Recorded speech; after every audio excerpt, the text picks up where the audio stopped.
Friends, आज हम आपके लिए अपने वीडियो में कुछ नया लेकर आए हैं। आज हम आपको ट्रायंगल बेस्ड कुछ फैक्ट्स बताते हैं जिन्हें आप समझने की कोशिश कीजिएगा।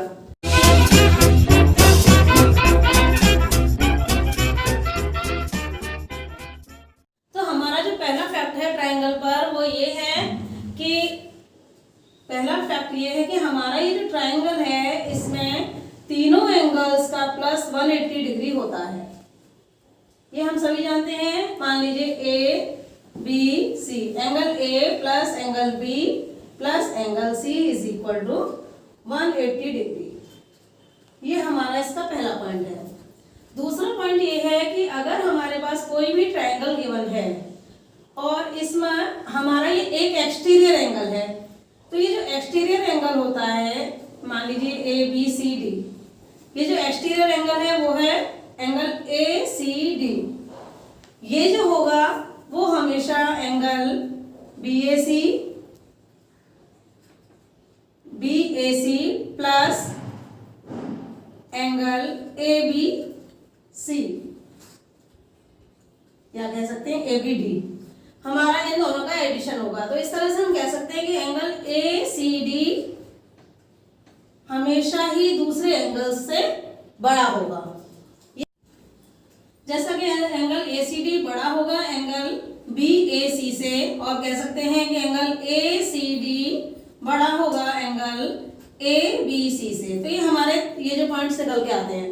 अब हमारा इसमें तीसरा पॉइंट आता है कि अगर हमारे पास कोई ट्रायंगल गिवन है, मान लीजिए एबीसी कोई भी ट्रायंगल है, तो हमारे पास एक कंडीशन ये होती है कि हमेशा दो साइड्स का यानी कि A B plus B C बड़ा होगा ए सी से। यानी कि इससे हम जो निकालते हैं वो ये निकाल रहे हैं कि किन्हीं भी दो लाइन का एडिशन तीसरी लाइन से हमेशा बड़ा होता है। या हम कह सकते हैं बी सी प्लस ए सी बड़ा होगा ए बी से। इसी तरह से हम कह सकते हैं कि ए बी प्लस ए सी बड़ा होगा बी सी से। ये हमारे पॉइंट्स निकल के आते हैं। कह सकते हैं कि दो साइड्स का जो डिफरेंस है वो हमेशा छोटा होगा तीसरी साइड से। It means A B minus B C is always less than A C. तो ये क्लियर है। अब हम अगला पॉइंट लेते हैं centroid. Centroid what is centroid? इसे हम हिंदी में केंद्रक भी कहते हैं। तो सेंट्रॉइड क्या होता है कि कोई भी जो ट्रायंगल है, ये मान लीजिए कोई ट्रायंगल है, इसके जो मिड पॉइंट्स हैं, इनकी साइड्स के जो मिड पॉइंट्स हैं, इनको अगर हम वर्टेक्स है हमारे, मान लीजिए ए बी एंड सी, अगर हम इन वर्टेक्स से इनको मिलाते हैं तो ये जो हमारा पॉइंट निकल के आता है इंटरसेक्टिंग पॉइंट, इसको नाम दे दीजिए मान लीजिए जी। तो जी जो है वो हमारा इसका सेंट्रॉइड होगा, यानी कि median. AD is the median, D, E, F. These are the medians AD, BE and CF. इनके इंटरसेक्टिंग पॉइंट से जो पॉइंट निकल के आता है इसको हम सेंट्रॉइड कहते हैं। अब हमारा अगला जो पॉइंट आता है वो आता है ऑर्थो सेंटर। ऑर्थो सेंटर यानी कि लंब केंद्र। ये ऑर्थो सेंटर ये वो पॉइंट है जो किसी भी ट्रायंगल में उसके वर्टेक्स से, यानी कि उसके जो एंगल्स के बने हैं उनसे अगर हम इस पर परपेंडिकुलर डालते हैं, इन पर 90 डिग्री के एंगल को लेते हुए परपेंडिकुलर डालते हैं, means this is perpendicular and this is also perpendicular, then ये जो पॉइंट निकल के आता है ये इसका सेंट्रॉइड होता है, सॉरी ऑर्थो सेंटर होता है।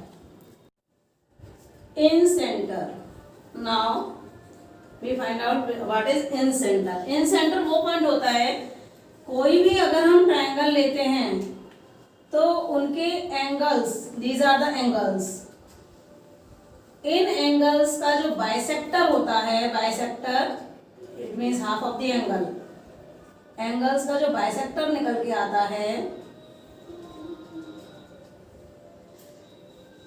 ये, इसको हम इतने पोर्शन को हम रेडियस मान के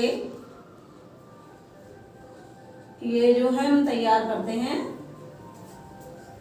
सर्कल। तो ये इसका इंसेंटर होता है। अगला पॉइंट है circum centre. Circum centre of the circle क्या होता है? सर्कम सेंटर वो होता है जो किसी भी ट्रायंगल, ये है कोई भी ट्रायंगल, इन ट्रायंगल्स की जो साइड्स गिवन है इनका जो बाइसेक्टर होता है, मान लीजिए साइड्स का बाइसेक्टर हमने ये बनाया, ये इस साइड का मान लीजिए बाइसेक्टर हमने तैयार किया ये, और इस साइड का बाइसेक्टर मान लीजिए ये है। तो इन बाइसेक्टर्स से जो ये पॉइंट निकल के आता है, ये इसकी हम रेडियस लेकर हम इससे एक सर्कल ड्रॉ करते हैं।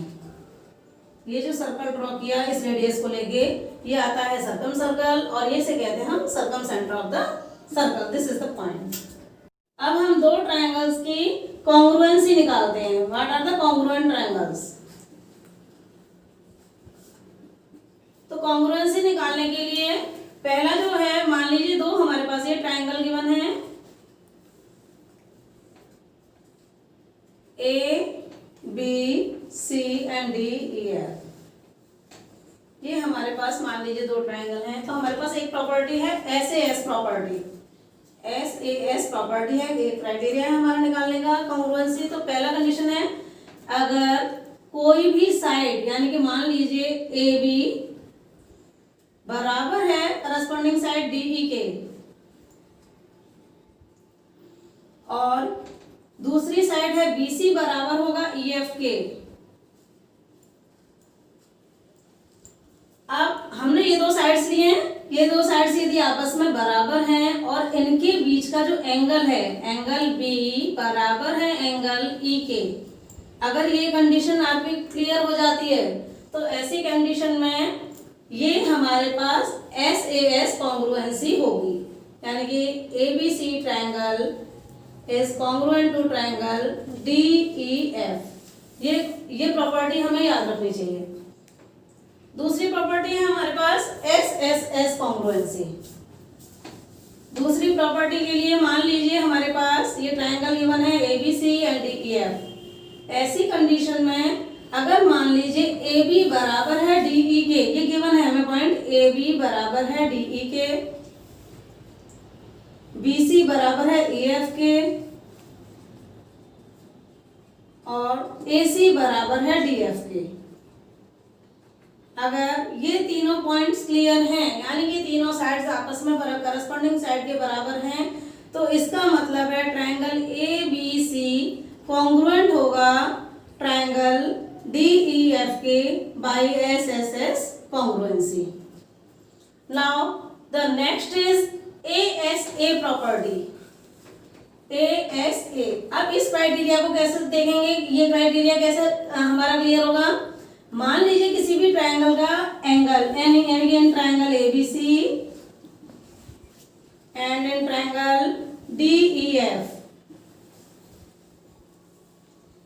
एंगल A गिवन है, मान लीजिए एंगल D के, एंगल A अगर हमको एंगल D के बराबर गिवन है और angle B is equal to angle E है, एंगल B जो है एंगल E के बराबर है, और इन दोनों के बीच की साइड कौन सी हुई, AB और DE, अगर ये भी आपस में हमें बराबर दे रखी हैं, तो ऐसी कंडीशन में ये जो ट्रायंगल्स ABC और DEF हैं, ये भी हमारे कॉन्ग्रुएंट होंगे बाय ASA प्रॉपर्टी।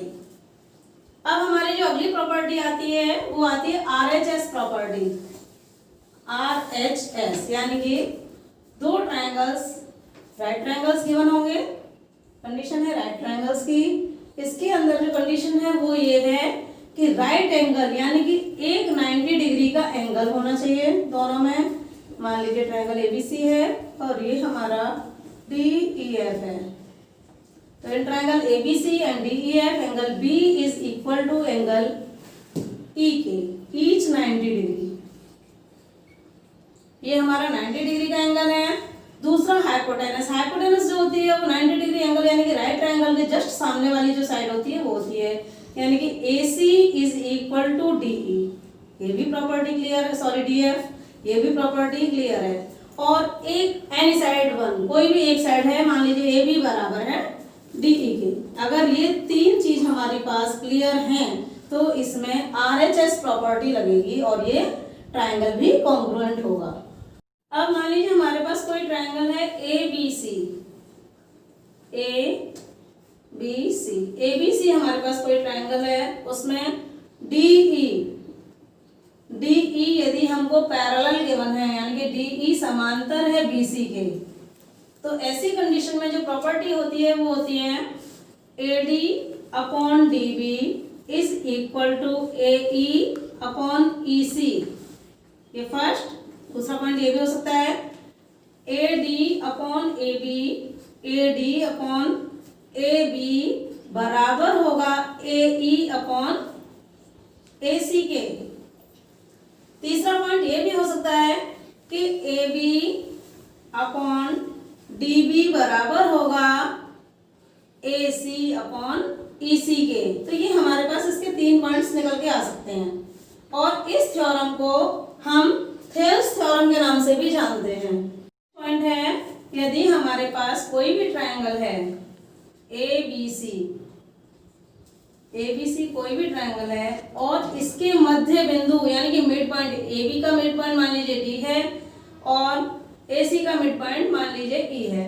इन दोनों को जो मिलने से जो हमारा लाइन सेगमेंट तैयार होता है, ये जो लाइन सेगमेंट है DE पैरेलल होगा BC के और दूसरी बात ये होगी कि DE जो होगा वो हाफ होगा BC के। इसमें कंडीशन क्या है? D and E are the midpoints of AB and AC। अब दूसरी प्रॉपर्टी हमारे पास ये भी है कि अगर हमें कोई ट्रायंगल गिवन है तो इस एंगल का जो बाइसेक्टर होता है, मान लीजिए इस एंगल का बाइसेक्टर ये है और ये हमारे पास ट्रायंगल है ABC and this is D। तो इसके साथ जो कंडीशन निकल के आ रही है वो आ रही है AB upon AC is equal to BD upon DC। BD upon DC ये रेशो तैयार होगा हमारा इस प्रॉपर्टी के अंदर। बस ये क्या है? This is the bisector. ये एंगल का आधा, ये जो है इसको एंगल ये आधा कर रहा है। मान लीजिए हमारे पास 2 ट्रायंगल गिवन है, this is ABC and DEF। अब हमको इसमें सिमिलरिटी देखनी है, हमको ये शो करना है ये सिमिलर है या नहीं है। तो ऐसी कंडीशन के लिए हमें दिस इज ये होना चाहिए कि एंगल A बराबर है एंगल D के, एंगल B बराबर है एंगल E के और एंगल C बराबर है एंगल F के। जब इस तरह से होता है तो इसमें जो निकल के आता है वो होता है AB upon DE is equal to BC upon EF and AC upon DF। इस चीज का हमें ये जो है ध्यान रखना होगा कि जिस एंगल की हम बात कर रहे हैं उसी के बीच की साइड्स को हमें अपने अकॉर्डिंग लेना है। अगला पॉइंट है,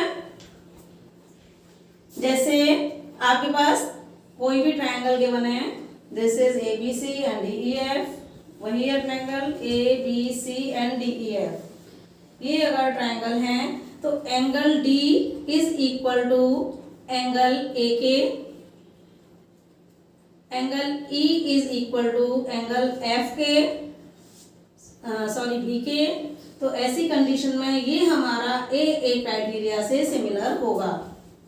तीसरा क्राइटेरिया है SSS का, यानी कि साइड का। ऐसी कंडीशन में अगर हमारे पास कोई भी ट्रायंगल गिवन है, अगर इन साइड्स का रेशो मान लीजिए ABC DEF, मान लीजिए ये 2 है ये 4 गिवन है, मान लीजिए बड़ा हम थोड़ा सा बना देते हैं इसको,